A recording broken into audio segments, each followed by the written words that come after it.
How to fix power surge on USB port error on Windows. 1. Try a different port in your PC. 2. Run the hardware and devices troubleshooter. Command, msdt.exe ID device diagnostic.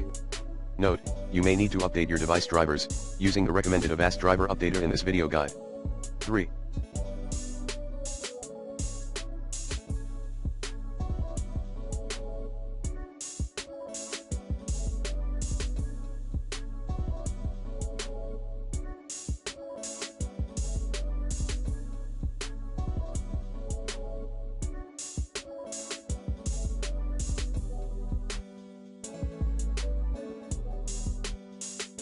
Uninstall then reinstall Universal Serial Bus Controllers.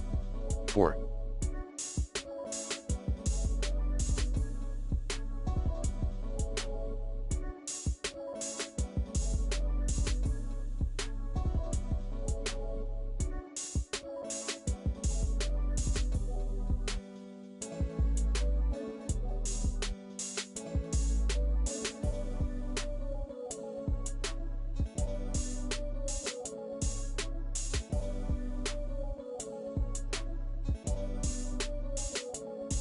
Update your Windows computer and drivers. 5. Check for missing device drivers.